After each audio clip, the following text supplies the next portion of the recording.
Yogi ji thank you very much, इतनी sweetly आपने मुझे इनवाइट किया, मेरी इतनी सारी तारीफ भी कर दी कि मैं कितनी अच्छी बहू हूँ, मैं ले लेती हूँ DXN के प्रोडक्ट्स वगैरह वगैरह।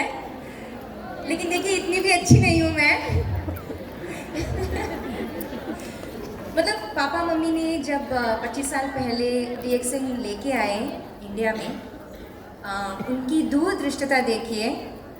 उन्होंने जो आईडी है, पहली आईडी अपने बच्चों के नाम कर दी, अपने बेटे के नाम कर दी। उसके नीचे उन्होंने अपनी आईडी बना के 240 कंट्री में, आज 250 तक होगा कंट्रीज, 240 कंट्रीज में उन्होंने अपना नेटवर्क फैलाया है। और इतना बड़ा नेटवर्क बनाया, हमारे नीचे एक नहीं 6 एलिफेंट लेग्स बनाए हैं उन्होंने। इसके लिए बहुत बड़ी ताली होनी चाहिए या नहीं? ये है प्रेरणा जो प्रोफेसर और डॉक्टर रत्ना से हमें मिलती है, और ये मैंने देखा है ये प्रेरणा आप लोगों ने किस तरह से इसको आके लेके गए हैं। ऑफ कोर्स पहले तो हम बिल्कुल DXN करते नहीं थे, मैं और योगी बिल्कुल DXN नहीं करते थे, क्योंकि हम दोनों इंजीनियर हैं और हमें लगता था कि हम लाइफ में कुछ और बन सकते हैं, हमें अपनी प्रोफेशन को लेके आगे बढ़ना है, हमें बिजनेसेस करने थे। तो मम्मी पापा ने हमें कभी रोका नहीं, इनफैक्ट बहुत ज़्यादा उत्साह दिया। उन्होंने हमें इंकरेज किया कि आपको लाइफ में जो बनना है आप बन सकते हैं। ऐसा फ्रीडम लाइफ में हमें मिला क्योंकि DXN उन्होंने अपनाया। इसके लिए बहुत बड़ी ताली होनी चाहिए।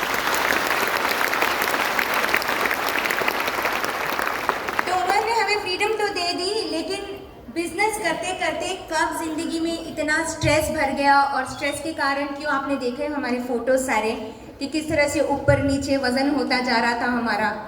तो मतलब योगी जी का तो बढ़ता ही जा रहा था ग्रेजुअली। मेरा तो फिर भी ऊपर नीचे इसलिए हो रहा था क्योंकि हम काफ़ी हेल्थ कॉन्शियस थे। मैं हेल्थ कॉन्शियस थी क्योंकि योगी जी जितना कॉन्फिडेंस नहीं था मेरे में कि कितना भी वज़न बढ़ जाए मैं आई लुक गुड, नहीं, मेरा वज़न और मेरा self confidence hand in hand चलता था। मतलब वज़न बढ़ा तो सेल्फ कॉन्फिडेंस घटा।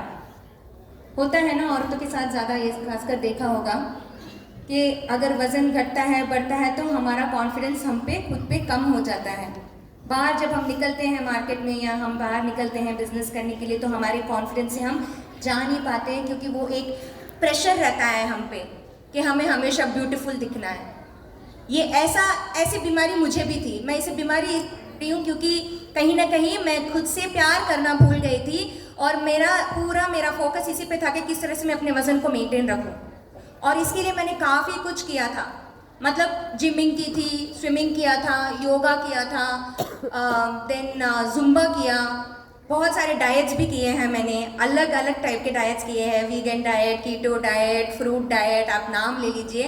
हर तरह का डाइट, एक्सरसाइज रूटीन, सब कुछ मैंने ट्राई किया हुआ था। और यही रीज़न है कि क्यों आप देख रहे हैं कि क्योंकि देखिए मैं ये नहीं कह रही हूँ कि ये सब काम नहीं करते हैं, ठीक है। आप एक्सरसाइज कर रहे हैं, कैलोरी काउंटिंग कर रहे हैं, या अपने वज़न को घटाने बढ़ाने के लिए कोई डाइटिंग भी कर रहे हैं, तो वो काम करता है। और इसके कारण मेरा वज़न भी घट रहा था, लेकिन बार बार बढ़ भी रहा था। यह आपने फोटोज में देखा है। तो मेरी कहानी कुछ ऐसी है कि कोविड आया। जब कोविड आया तो DXN वालों आपने सबसे पहले क्या किया?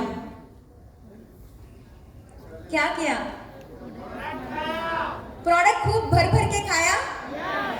तो क्योंकि घर में ऑलरेडी हमेशा प्रोडक्ट्स थे और मम्मी पापा बोलते थे कि इम्यूनिटी के लिए लेना है, तो हम ऑफ कोर्स मानते नहीं थे वो बात उनकी, और हम यहाँ वहाँ प्रोडक्ट्स ले लेते थे। जब भी मतलब उनको खुश करने के लिए मैं प्रोडक्ट्स ले लेती थी। और हाँ, प्रेगनेंसी के दौरान वगैरह स्पिरुलिना का महत्व समझते थे, इसीलिए हम लेते थे प्रोडक्ट्स, लेकिन कभी हमने रेगुलरली प्रोडक्ट्स नहीं खाए थे।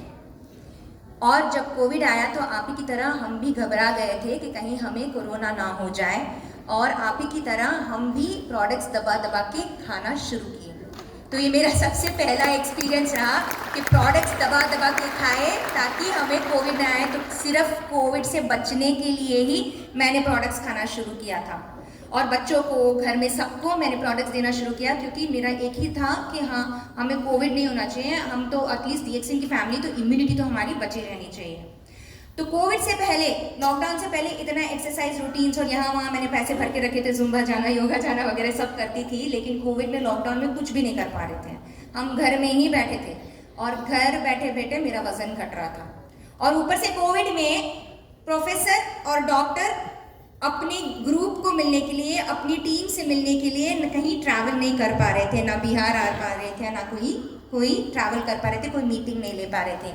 तो कोविड में एक और चीज क्या हुई, आरवीसी का यूट्यूब का चैनल शुरू किया, राइट। Thank you.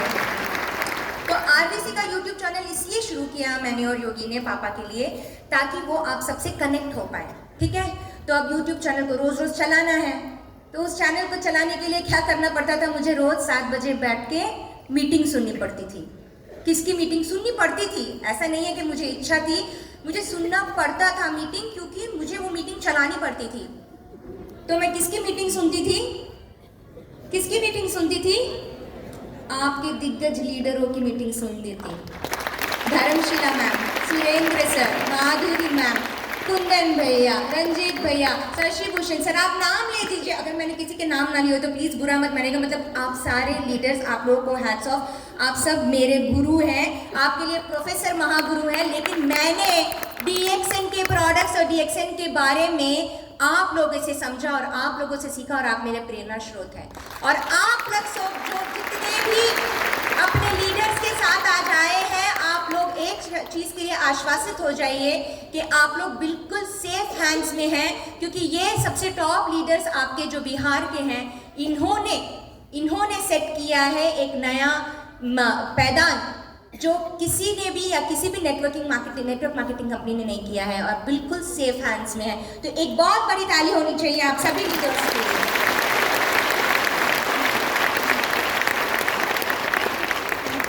तो इस तरह से कुछ मेरे भी कहानी शुरू हुई। तो एक तरफ तो मैं आरवीसी की